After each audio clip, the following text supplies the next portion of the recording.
cold November rain poured down on Manhattan, blurring the lights of the city.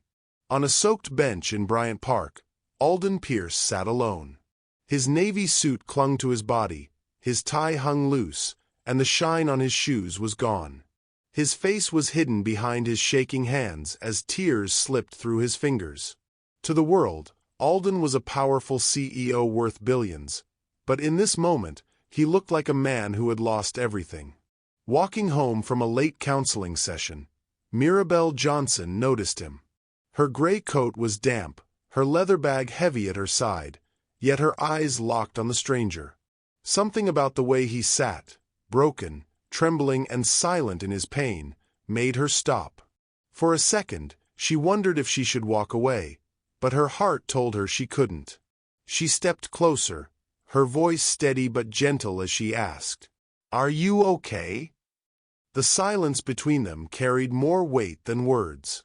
That single question would change both of their lives forever. Would you have stopped if you saw a stranger like Alden sitting there in the rain? Welcome back and thank you, our amazing viewers.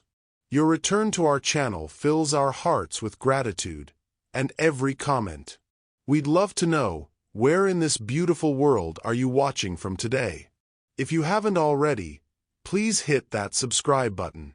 Your support is the fuel that drives our passion to create compelling stories that matter. Each subscription tells us we're on the right path, and every comment reminds us why we do what we do. Before we continue, let us pray. May your day be filled with moments of joy, and may peace settle gently in your heart. Whatever challenges you're facing, may you find the strength to overcome them, and may tomorrow bring you closer to your dreams. Get ready because another captivating story is coming your way, one that will inspire and enlighten you. Remember, you are loved, and you are always welcome in our community. Whether you're catching up on our previous videos or eagerly waiting for what's next, know that you're part of something special here. Now, let's begin. Alden sat on the cold bench, shoulders hunched as though the weight of an empire pressed down on him. For years, he had carried the title of a man who had it all: success, wealth, influence. Yet in that quiet moment, stripped of the boardroom walls and the power suits, he looked nothing like the man newspapers praised. His eyes were red, not from sleepless nights of strategy meetings, but from holding back emotions that had been locked away for far too long. Mirabelle sat beside him, still and unassuming. She didn't push, didn't fill the silence with questions. She simply waited, offering the kind of presence Alden rarely encountered, one without expectation. Finally, he exhaled a shaky breath. "He was the only father I ever had." His voice cracked, the admission slicing through the air. "Not by blood, but he raised me. He believed in me when no one else did. Now he's gone, and I don't know how to stand without him." The words seemed foreign to him, as though his own mouth betrayed him. For years, Alden had been the unshakable figure at the head of Pierce Industries, the man who never faltered. Yet here he was, confessing that the foundation beneath him had crumbled. Mirabelle's eyes softened, but she didn't reach out or console him with clichés. She nodded slightly, signaling that she heard him, truly heard him. "The stock is tanking," he continued, his jaw tightening. "Every headline is a countdown to failure. The board wants solutions, the employees want security, and the press wants my downfall. I'm supposed to know the way forward, but I can't even see past tomorrow." His hands clenched together, the knuckles whitening.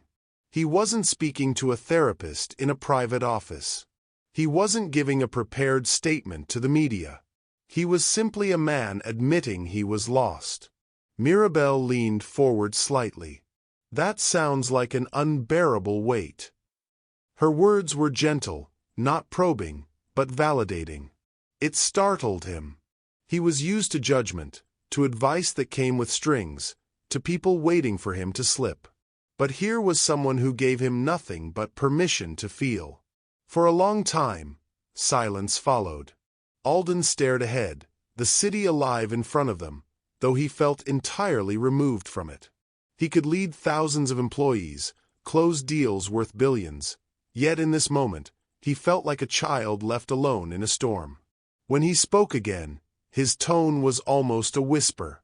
"I don't know how to grieve. I never allowed myself to." Mirabelle didn't respond right away. Instead, she mirrored his breathing, slow, steady, grounded, an unspoken reminder that he wasn't alone in this confession. Her calm presence was a contrast to the storm raging inside him. As the night deepened, Alden found himself telling her about the man who had shaped him, the mentor who taught him discipline, responsibility, and strength. He recounted childhood stories that had long been buried beneath the armor of corporate success. He admitted fears he had never dared put into words. Each sentence left him lighter, though the pain still lingered. What startled him most wasn't the release of his emotions, but the way Mirabelle absorbed them without judgment. She didn't rush to solve his pain. She didn't remind him of his duties or tell him to be strong. She gave him the space to be human. Something shifted in him.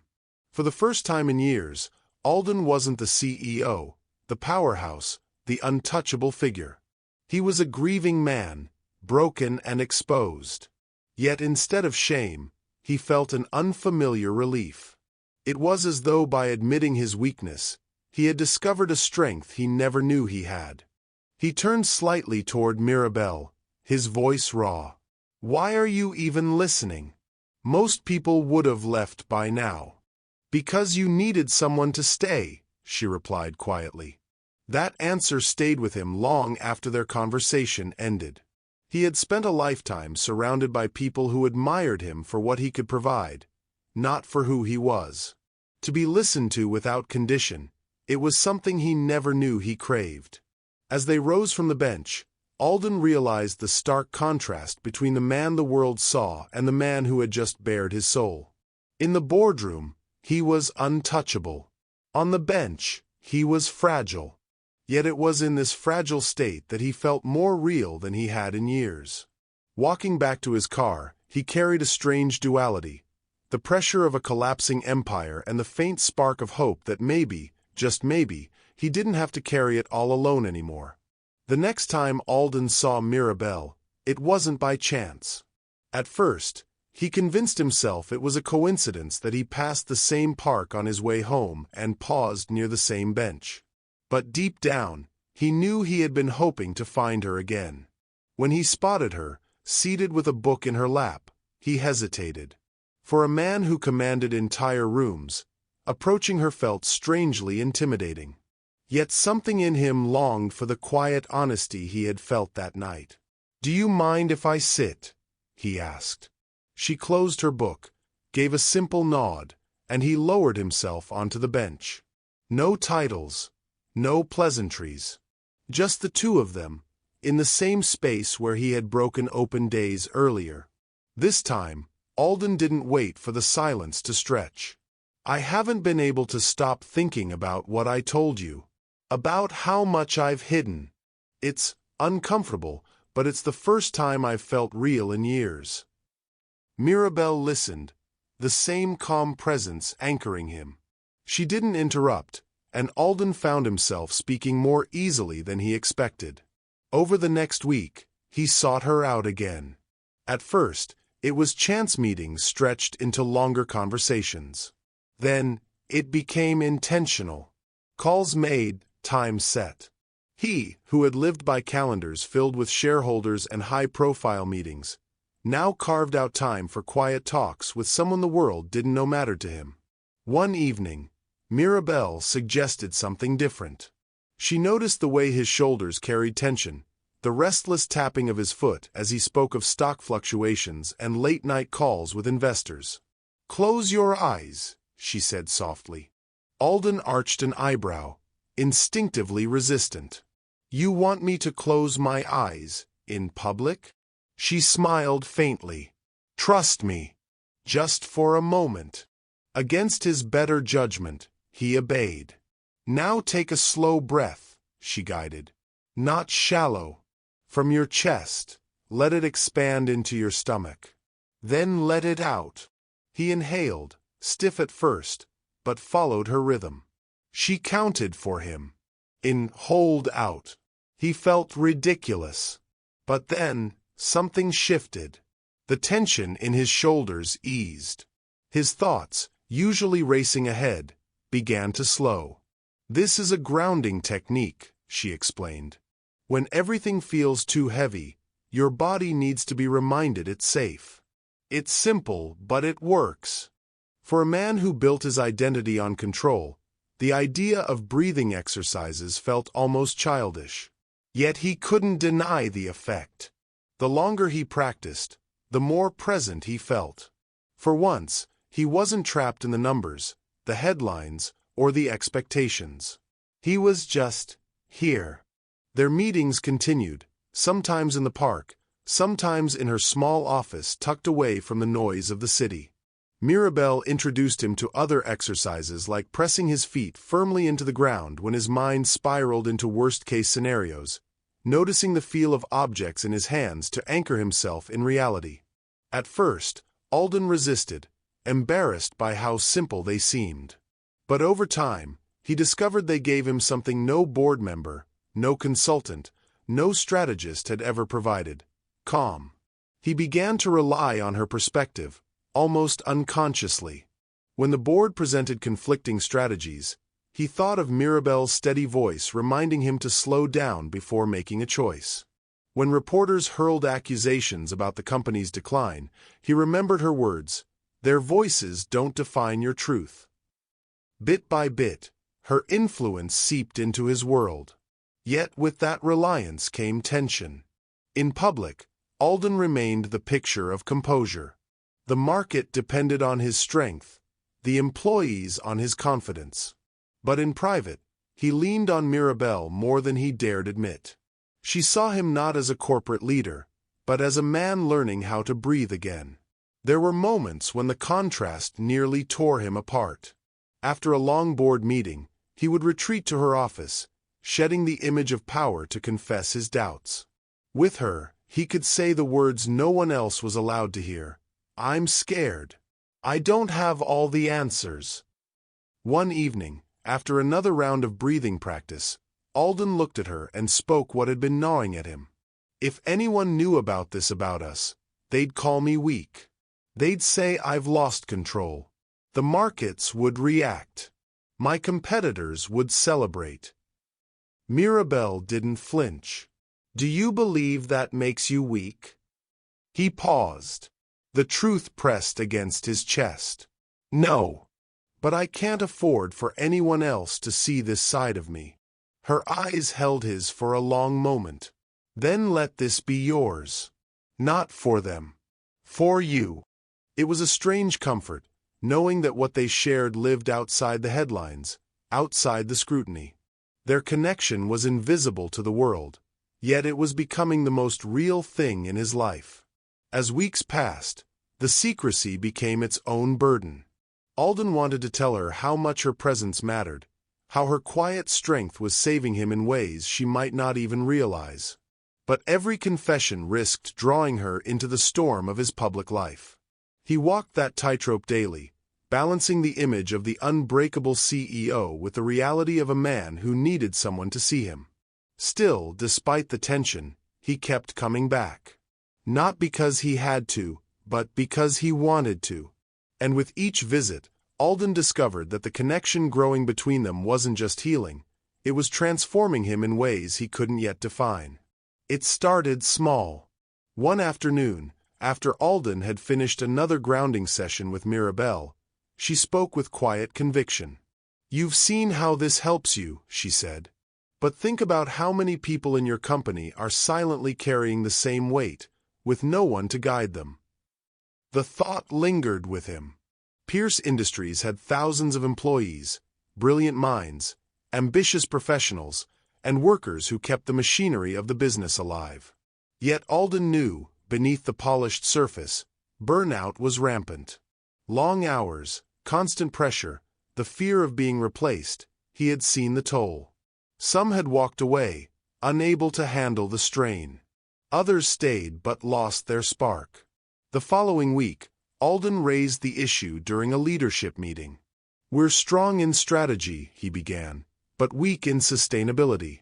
Our people are breaking under the weight we put on them. If we want true growth, we need to invest in their well-being." Silence followed. A few executives exchanged looks, as if unsure whether they had heard him correctly. "Are you suggesting therapy sessions?" one asked with a skeptical laugh. "I'm suggesting we treat mental health with the same seriousness as quarterly targets," Alden replied. His voice was firm, not defensive. Stress, anxiety, burnout, they're not abstract problems. They're draining productivity, destroying creativity, and driving away good people. If we can fix that, we strengthen the entire company. The board wasn't convinced. Some whispered about costs, others about image. To them, wellness was a side project, not a priority. But Alden, fortified by Mirabelle's steady influence, refused to back down. "We'll start small," he said. "Workshops, optional counseling sessions, mindfulness breaks. Let's measure the results before passing judgment." And so, the first seeds were planted. The initial rollout was modest: wellness programs, guided breathing sessions once a week, and access to counselors on site. At first, participation was low. Employees were wary, afraid it might be a trick, another way for leadership to monitor them. But slowly, trust grew.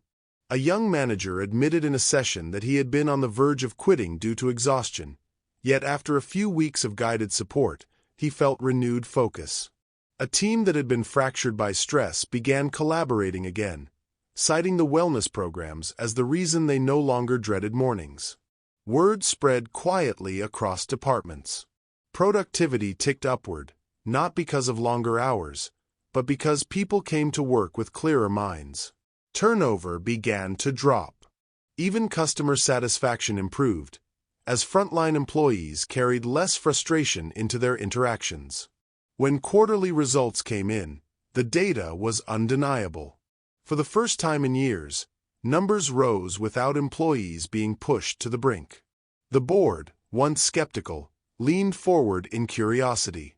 Could this really be tied to those wellness initiatives? One asked. "Yes," Alden said simply.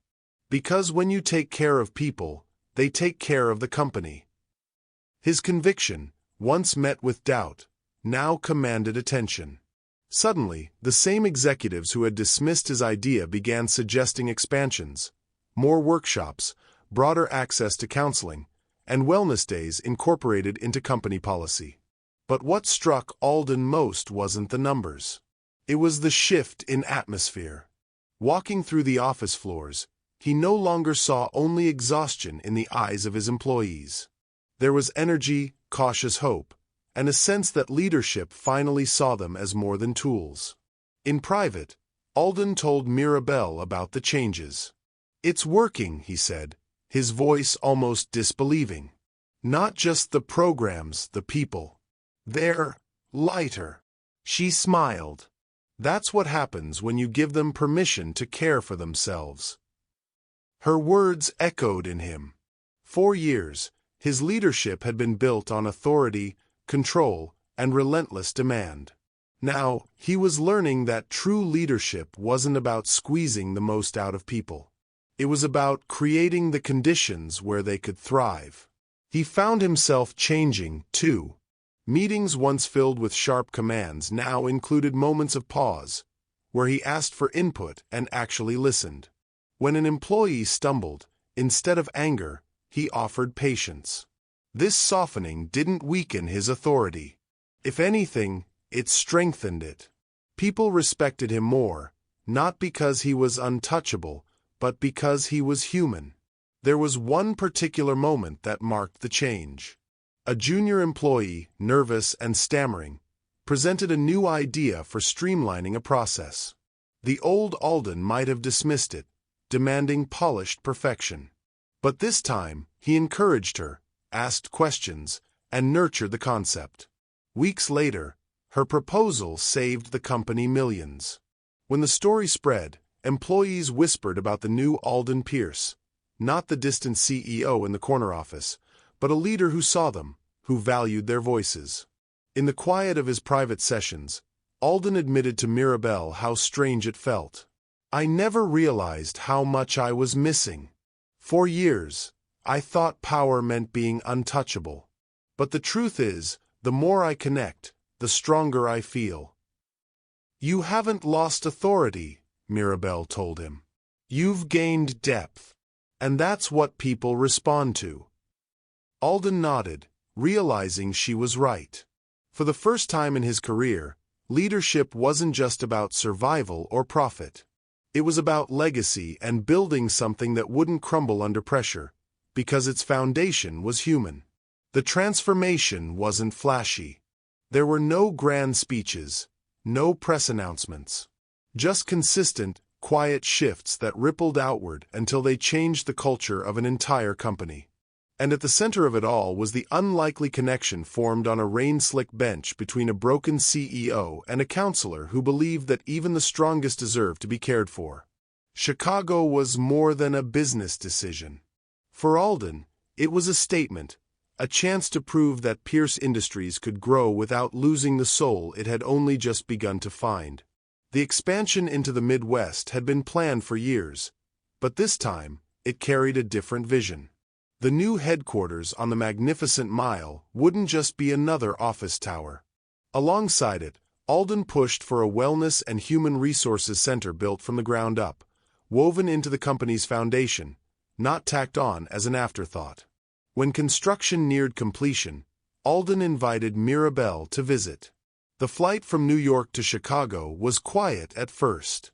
He spent much of the time staring out the window, his mind turning over numbers and projections, but beneath that, there was something deeper, something he wasn't used to feeling in business. Excitement, not for the profits, but for what this expansion symbolized. The car ride from O'Hare into the city gave them a sweeping view of the skyline. Towering glass buildings caught the winter sun, while the streets pulsed with the rhythm of a city alive with ambition. For Mirabelle, who had spent her career in community wellness centers, the scale of it all was overwhelming. Yet Alden watched her, not the skyline, gauging her reaction. They stepped inside the new facility on Michigan Avenue. The lobby was spacious, modern, filled with light, not cold corporate light, but warmth created by natural stone, greenery, and wide-open spaces. Mirabelle ran her hand along a polished wooden railing and smiled faintly. "This doesn't feel like a corporation," she said softly. "It feels like a place where people could actually breathe." "That's the point," Alden replied. His voice held pride, but also something more vulnerable. "You showed me what was possible. Now I want to make sure thousands of others have access to the same kind of care." They toured the wellness wing together. Meditation rooms with soft chairs and natural lighting, quiet spaces for reflection, offices for counselors who would be available full-time, fitness areas designed not for competition but for stress relief. Every detail carried a trace of Mirabelle's influence, though her name was nowhere to be found. For Alden, walking beside her through those halls was an awakening. He realized this was no longer just about her guidance or his healing. She had become his anchor, the steady presence that gave shape to his vision. Without her, he might have found temporary relief, but he would never have discovered purpose. That night, after the tour, they stood together in Millennium Park. Snow flurries brushed against the air, settling on Mirabelle's hair and coat. The city stretched out before them, alive and brilliant, but Alden didn't look at the skyline. He looked at her. "You've been more than my counselor," he said quietly. "You've been my balance, my compass. I don't think I can imagine any of this in Chicago, Pierce Industries, my own life, without you in it." Mirabelle's eyes softened. She didn't rush to fill the silence, didn't dismiss his words or deflect them. She simply stood close, her presence steady, the same way it had been that rainy night in Bryant Park. In the months that followed, Their relationship blossomed, but quietly. There were no headlines, no photographs splashed across business magazines. Alden guarded their connection fiercely, not out of shame, but because it was sacred. For once in his life, he wanted something that wasn't for public consumption. Dinners were spent in small restaurants tucked away from the spotlight, not in glittering Manhattan venues. Weekends, when Alden could spare them, were spent walking by the lake in Chicago or exploring Mirabelle's favorite bookshops back in New York. In those moments, Alden was not a CEO, and Mirabelle was not a counselor. They were simply two people learning how to share a life. The press speculated, of course. Photos occasionally surfaced of Alden looking unusually relaxed, smiling in ways that seemed out of character. But Mirabelle remained a private figure, unnamed, unseen by the corporate world. To those closest to him, it was obvious something had changed. His sharp edges were softening, his decisions carried more patience, and his tone had grown more thoughtful. The Chicago expansion turned into one of Pierce Industries' greatest milestones. Revenue rose, retention rates improved, and the company became known not just for its global reach but for its humanity. For Alden, though, the numbers mattered less than the symbolism. Every counselor hired, every employee who walked through those wellness rooms, was a reminder of how far he had come from that night in the rain. Yet beneath all the corporate victories, it was the personal transformation that mattered most. In Mirabelle, he had found not just healing but partnership. She was the quiet voice reminding him that strength wasn't measured in profits or headlines, it was measured in the lives he touched, in the courage to remain human in a world that often demanded the opposite. And for Mirabelle, standing beside him, the realization was just as profound. She had entered his life as a stranger moved by compassion, but she had become the steady force reshaping an empire. Together, they were building something larger than either of them could have done alone. The Finger Lakes region of New York was quiet in early spring. A soft breeze rippled across the water, carrying the scent of pine and earth. Alden had rented a small lakeside cabin for the weekend, away from the weight of corporate meetings and shareholder calls. For the first time in months, his schedule was clear. He wanted it that way because this moment wasn't about the company or the market. It was about Mirabelle. That evening, as the sun lowered over the horizon, casting the lake in shades of gold, Alden took her hand and led her down a wooden dock. His suit was gone, replaced by a simple sweater and worn jeans. Mirabelle, in a soft cream dress, had her hair loose, falling gently around her shoulders. To anyone else, they might have looked like any couple on a quiet getaway. But for Alden, the weight of this moment pressed against his chest. He paused at the edge of the dock, searching for the right words. The man who had once commanded boardrooms without hesitation suddenly found himself fumbling. His voice trembled when he finally spoke. "That night in Bryant Park, you saw me when I couldn't even see myself. You didn't turn away. You gave me something no one else ever has: peace." He pulled a small box from his pocket, opening it with hands that weren't entirely steady. The ring was simple, elegant, nothing meant to flaunt wealth but to reflect sincerity. His eyes, damp with emotion, stayed fixed on hers. "Mirabelle, you didn't just save my life. You gave me a reason to keep building it. Will you marry me?" Mirabelle's breath caught. Her hand went to her lips, her eyes glistening. She didn't rush. Instead, she stepped closer, resting her forehead against his. "Yes," she whispered, her voice breaking slightly. "Yes, Alden." He slipped the ring onto her finger as the last of the sunlight faded. For the first time in years, Alden felt whole. Months later, their wedding became a gathering unlike any New York society event.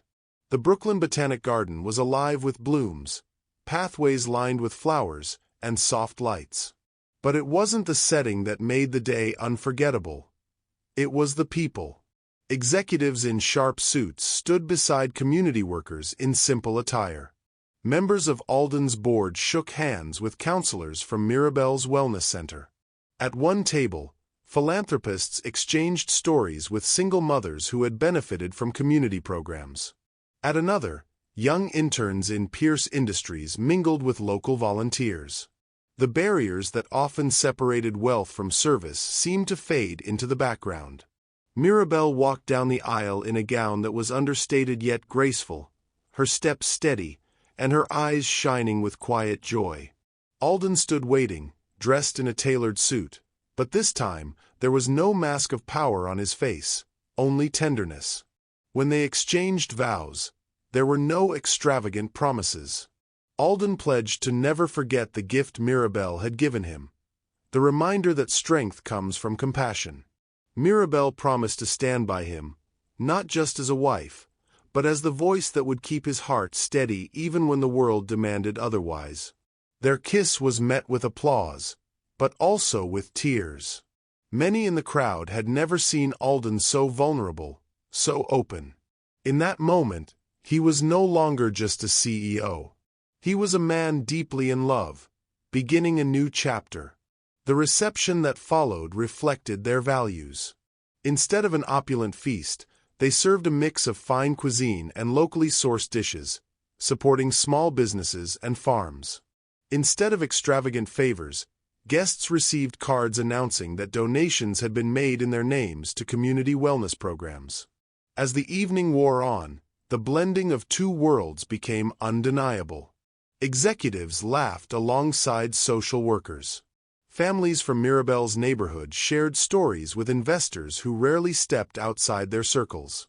It wasn't just a marriage, but it was a merging of values, wealth meeting service, and influence meeting compassion. Late that night, as the celebration quieted, Alden and Mirabelle slipped away to the garden's pond. Lanterns glowed softly on the water's surface. He wrapped his arm around her, resting his forehead against hers. "Today felt like more than a wedding," he whispered. Mirabelle smiled, her voice calm and certain. Because it was. It was proof that love can bring worlds together. For Alden, that was the moment he knew they weren't just building a marriage. They were building a legacy, one that would ripple far beyond themselves.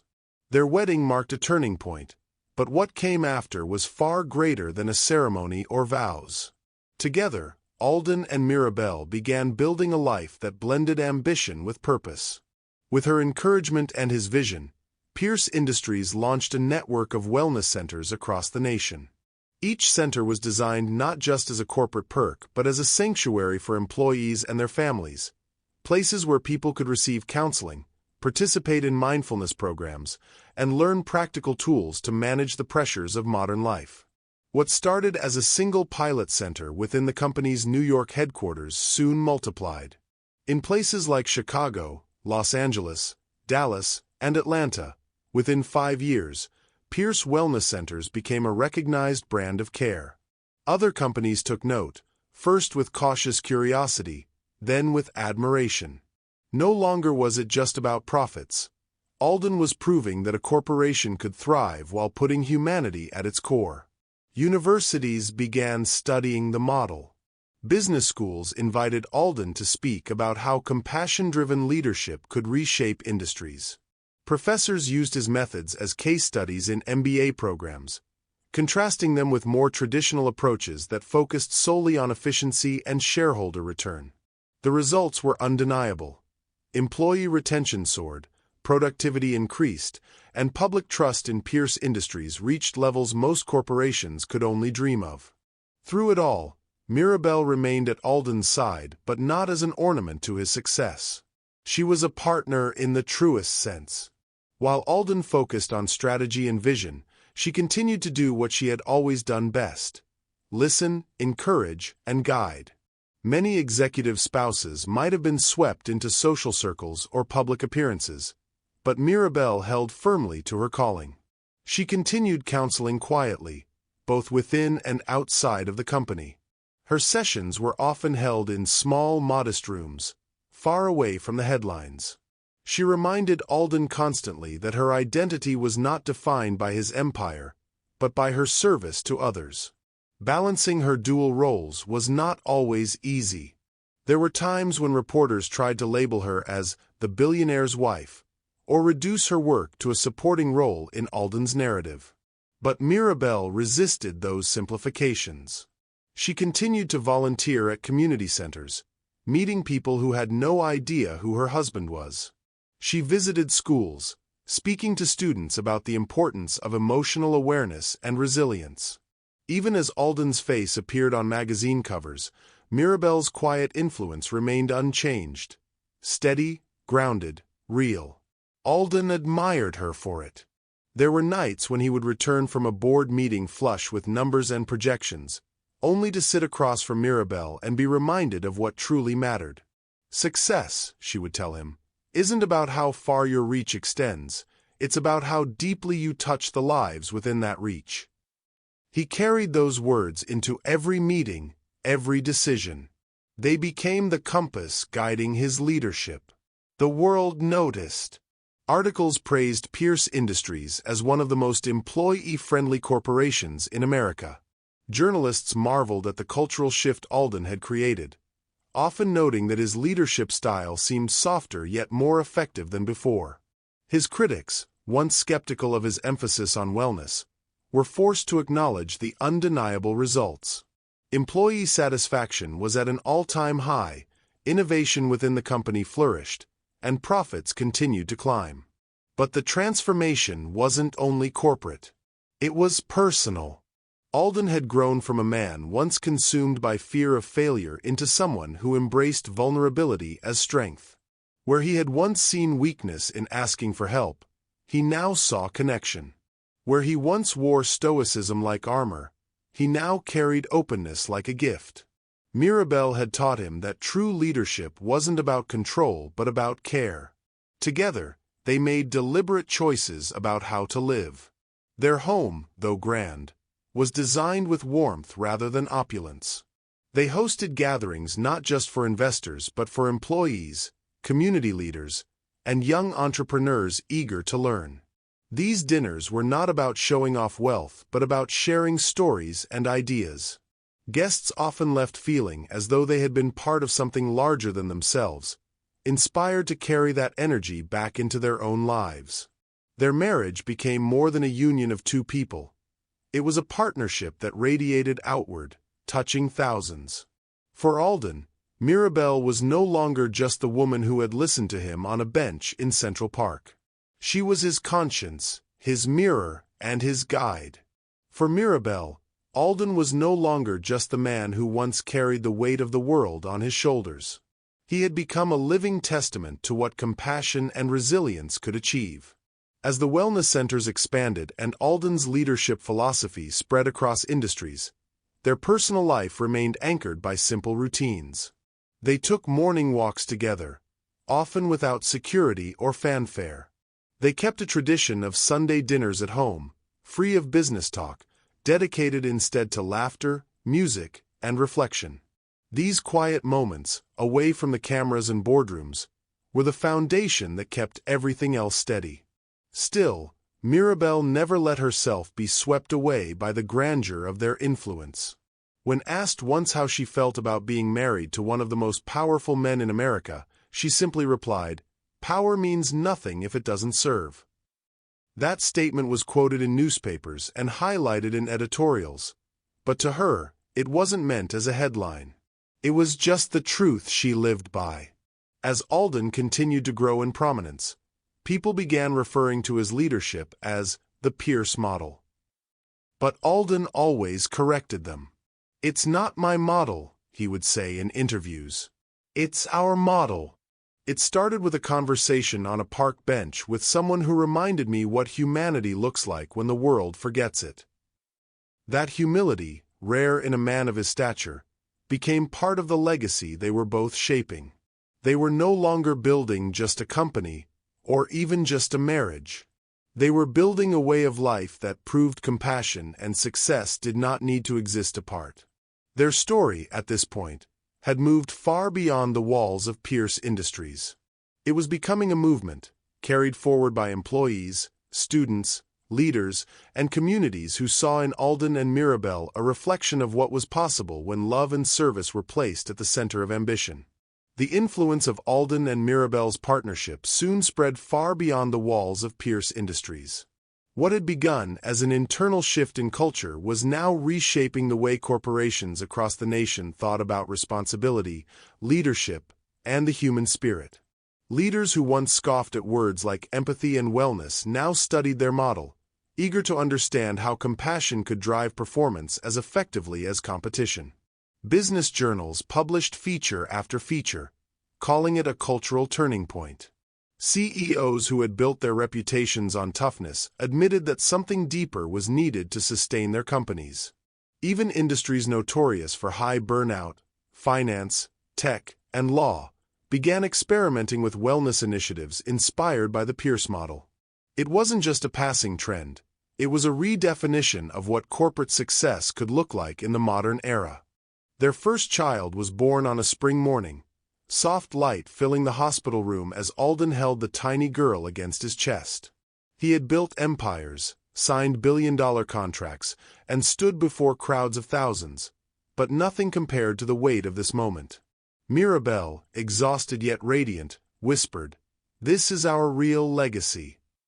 They named her Eliana, a name that carried the meaning of hope. Later, their son was born, and with 2 children in their care, the Pierce household became a place of laughter, bedtime stories, and lessons that reached far beyond books. Alden, once consumed by balance sheets and stock prices, learned the value of kneeling on the floor to build toy towers. Mirabelle, even with her work and writing, made sure family dinners remained sacred, no matter how demanding their schedules became. Together, they raised their children to see wealth not as privilege, but as responsibility. Instead of growing up in isolation, Eliana and her brother were encouraged to serve alongside their parents. They visited community centers, delivered meals to those in need, and listened to stories of people whose lives were very different from their own. In these moments, the children learned what their parents had come to embody.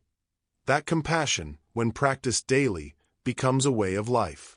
Meanwhile, Pierce Industries had become one of America's most employee-friendly corporations. Policies once viewed as soft were now celebrated as cutting-edge. Wellness centers, flexible work arrangements, and mental health support were built into the core of the company's operations. Retention soared, productivity climbed, and perhaps most importantly, employees spoke with pride about where they worked. Industry awards rolled in, praising Alden's leadership and the company's culture. Yet Alden knew the heart of it all went back to that night in Bryant Park, the moment when he allowed himself to be vulnerable, and when someone chose to meet that vulnerability with compassion instead of judgment. Without Mirabelle, none of this would have taken root. Mirabelle's own work continued to flourish. While Alden oversaw expansions and spoke at global conferences, she balanced her role as a partner and mother with her calling to counsel. High achievers, executives, athletes, and artists sought her guidance, often traveling long distances just for an hour of her time. They trusted her because she never sought fame, she sought understanding. Her writing reached new heights as well. Each book carried her voice into countless homes, offering comfort and tools for people who felt overwhelmed by the pace of modern life. She was invited to speak at universities and gatherings, her calm presence leaving audiences deeply moved. Yet she always returned home quietly, choosing family walks in Central Park or quiet evenings reading with her children over the limelight. Together, Alden and Mirabelle became a symbol of what true partnership could achieve. Their marriage wasn't free of struggle. There were disagreements, moments of exhaustion, times when the weight of responsibility pressed hard, but their foundation remained strong. They leaned on each other, just as Alden had once leaned on Mirabelle's listening ear in the rain. As their children grew, so did their influence. Eliana expressed interest in counseling, following in her mother's footsteps, while their son showed curiosity about business, watching his father lead with care. Whatever paths they chose, Alden and Mirabelle supported them not for prestige, but for purpose. In their later years, Alden and Mirabelle often reflected together on their journey. From the rain-soaked bench to boardrooms filled with applause, from sleepless nights with newborns to long flights across continents, their story had been one of transformation. But the lesson they carried, and the one they wanted to pass down, was simple. True success is not measured by wealth or status, but by meaningful connection and compassion. They understood now that empires can rise and fall, but the bonds we form, the lives we touch, remain. For Alden, it was a revelation that softened the edges of his once relentless ambition. For Mirabelle, it was a confirmation of what she had always believed, that listening and caring can heal not just individuals, but entire systems. Their story closed not with finality, but with continuation. The work continued, the family grew, the ripple effect expanded. Somewhere, a scholarship student was counseling a child. Somewhere, an employee in a wellness program felt seen for the first time. Somewhere, a reader turned the page of Mirabelle's book and found hope in the words. And it all traced back to a single night in the rain. What do you think? Does Alden and Mirabelle's story prove that compassion can transform not just a person, but an entire empire? Tell us where you're watching from in the comments. And don't forget to hit subscribe so you don't miss tomorrow's powerful story. Your support helps us keep sharing life-changing stories with the world. Until we meet again in our next story, may blessings follow you wherever you go. Take care, stay inspired, and keep that beautiful curiosity alive. See you soon, dear friend.